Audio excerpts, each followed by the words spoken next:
Today I'm reviewing Cold-Blooded Killers, a 2021 indie film directed by Ricky Bird Jr. and starring a ton of familiar faces from the horror genre.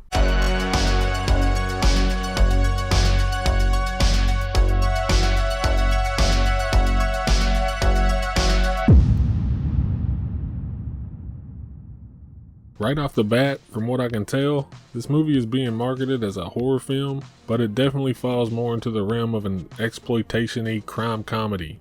However, it does feature a lot of well-known horror regulars, most prominently of course, the always beautiful Felissa Rose, who we all know and love from Sleepaway Camp. It also co-stars Caroline Williams from Texas Chainsaw Massacre 2, Brink Stevens from such classics as Slumber Party Massacre, and sorority babes in the Slimeball Bolorama, and last but definitely not least, David Sheridan, who recently stole the show in Victor Crowley, but you're more likely to know him as this guy.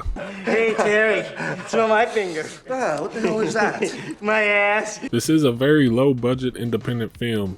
It's not going to be for everybody, but I can say if you like indie stuff and are looking for a horror adjacent exploitation genre movie, this one is really fun. The plot goes as follows. When a young stripper disappears, her sister, who just so happens to also be a deadly assassin for hire, shows up to figure out what happened and who's to blame. Where's my sister? As her and the strip club owner set out to solve this mystery, a bounty is placed on her head, and a cavalcade of eccentric hitmen start pouring out of the woodworks to claim the prize, as crazy character-driven mayhem ensues. The tone of this movie falls in the same ballpark as a lot of Tarantino, Guy Ritchie, or maybe even Coen Brothers films, something along the lines of stuff like Kill Bill, and you just constantly meet over-the-top killers, all gathering in this small town to collect a bounty from Rose. The unique twist on this being that it's all driven by a new phone app that basically functions like Uber, but for murder instead of a ride to work. And that premise is great, and it's very well used. This movie's cast is a notch above what you go in expecting from a smaller movie like this. I already listed the ridiculous amounts of B-movie star power in this, and there are some other talented lesser known actors that really did well too. Felissa killed it, and it was really nice seeing her get a lead role like this because you don't see it much. It should happen more often. As for the rest of the cast, I honestly don't think they could have done any better. Given the premise, you're frequently introduced to new characters all through the movie's runtime, and they're all pretty entertaining. Naturally, it isn't without its flaws.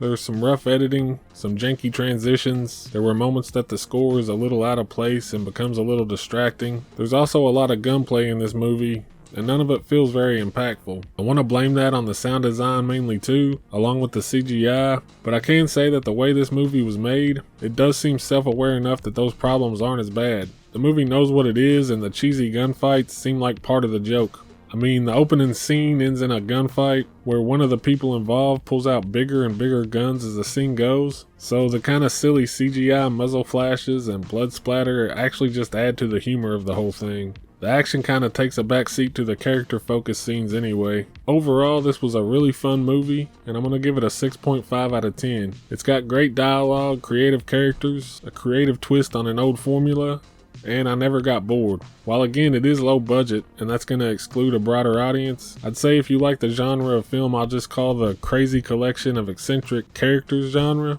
movies like Snatch, Kill Bill, 12-Hour Shift, there are a lot of fun characters and hilarious moments you'll really enjoy. And for the horror fan, it's not a horror film, but if you want something new or different and want to see a lot of familiar faces and stretch rock a chainsaw one more time, I'd definitely recommend checking this out.